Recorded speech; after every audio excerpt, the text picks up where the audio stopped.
Good evening. This one is from momsdemandaction.org. It's a press update here. 10 years since Michael Brown Jr. was shot and killed at the hands of the Ferguson police. Everytown, moms demand action, students demand action, renew call for reform and accountability in police gun violence. August 9th, 2024. Everytown for Gun Safety and its grassroots network, Moms Demand Action and Students Demand Action, issued the following statements today on the 10-year mark of the shooting and killing of Michael Brown Jr., an 18-year-old black teenager, by a white Ferguson, Missouri police officer. 10 years after Michael Brown Jr.'s tragic death, our fight to protect black communities is far from over, said Angela Farrell-Zabala, Executive Director of Moms Demand Action. We'll continue to demand stronger gun safety laws, hold police accountable, put an end to the police gun violence that takes the lives of black men like Michael Brown Jr. We must dismantle the structures of white supremacy that continue to enable tragedies like this, and we won't stop until every community is treated with the justice and respect they deserve. We cannot solve America's gun violence crisis without also addressing police gun violence, said John Feinblatt, president of Everytown for Gun Safety. 10 years after the murder of Michael Brown Jr., we must recommit ourselves to common sense policing reforms that will save lives and restore trust. Like Michael's, the lives of black children and men are too often cut short at the hand of law enforcement actors who disregard and devalue their lives, said Sharon Williams, co-lead of the St. Louis chapter of Moms Demand Action and a fellow with the Everytown Survivor Network. We are committed to working with the community to build trust and recovery in our black communities. Today we are shedding light on the work of Michael Brown Sr. and Chosen for Change, honoring their son's life with a commitment to supporting survivorship and healing community wounds. Every single life stolen is a life too many. In an average year, police fatally shoot 30 people in Missouri, and across the country, police shoot and kill nearly 1,100 people annually.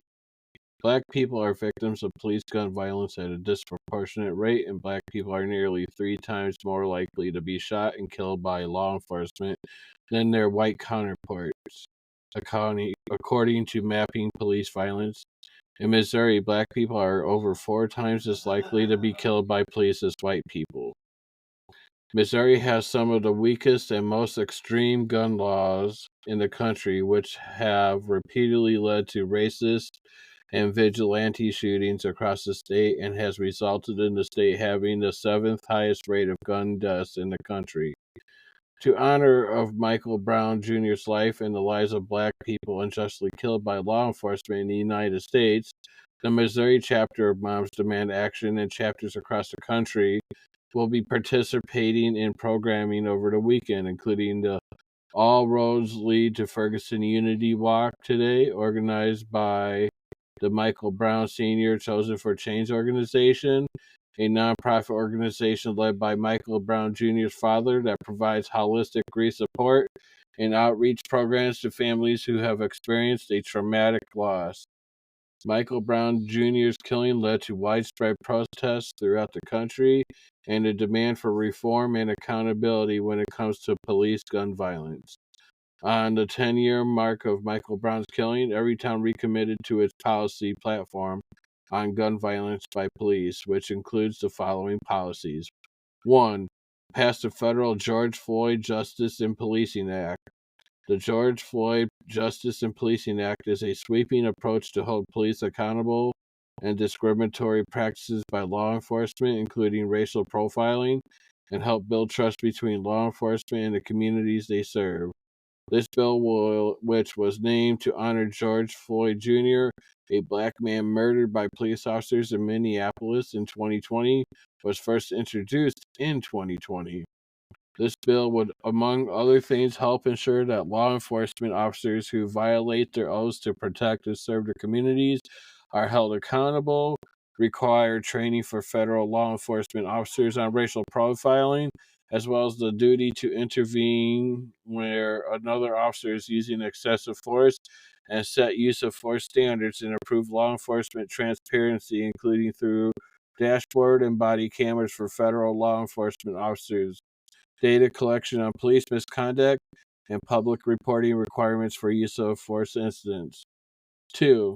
Adopt strong use of force standards. Police violence is gun violence, and to prevent future tragedies, it is essential that law enforcement agencies adopt meaningful use of force policies which encourage de escalation, utilize early intervention systems, and ensure that abusive officers are held accountable.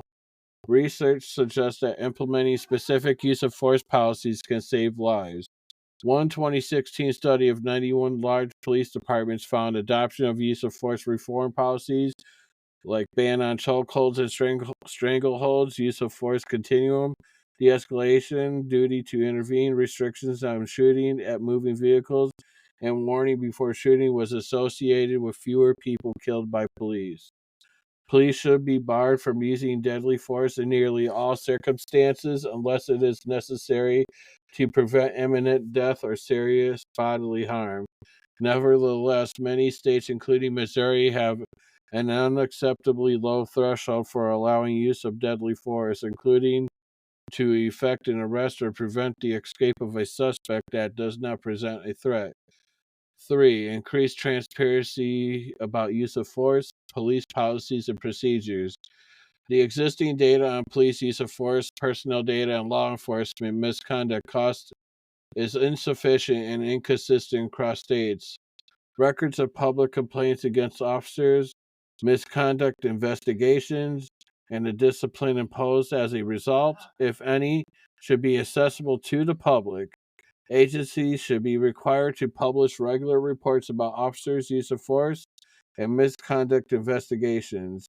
Additionally, to improve transparency into the circumstances leading to the use of force, reduce use of force incidents, and lower civilian complaints, officers in the field must be required to use activated, body worn, and vehicle mounted cameras. 4. Adopt accountability measures for police misconduct. Reform Bill of Rights laws and improve disciplinary process. Many states, including Missouri, have law enforcement officer Bill of Rights, known as LEOBR, statutes that can make internal discipline nearly impossible and can severely undermine accountability through civil, legal, and community oversight mechanisms. LEOBR protections include restrictions on investigations into misconduct, limitations on discipline, limitations on transparency and civilian oversight, and the destruction of evidence of misconduct. Eliminating these special protections will help to hold police accountable for abusive conduct. Police departments should be required to use formal early intervention systems that can identify problematic behavior before it becomes serious misconduct. Eliminate qualified immunity and add strong review boards. Congress and state lawmakers should pass legislation removing police immunity for misconduct that violates citizens' rights. Several states, including California, Colorado, Connecticut, and New Mexico, have recently passed legislation limiting the breadth of the qualified immunity defense to civil actions arising from, among other things, officers' excessive use of force. Internal police reviews must be transparent, and separate civilian boards must have independent authority to investigate complaints, make findings, and make binding recommendations. Number 5, explore alternative dispatch programs. Cities and towns should invest in building alternative dispatch programs that can take law enforcement out of situations where arrest is not appropriate, removing the risk of police violence and better serving people in crisis with mental health and social services. These programs have been launching and growing rapidly across the country over the recent years. Community activism can be instrumental in pressing local officials to invest in this critical work. And then that is it. That was the end of the press release here. Again, the title was 10 years since Michael Brown Jr. was shot and killed at the hands of the Ferguson police. So I'm going to put the link here in the podcast, and you can read it for yourself, or you can just listen to the podcast. Thanks.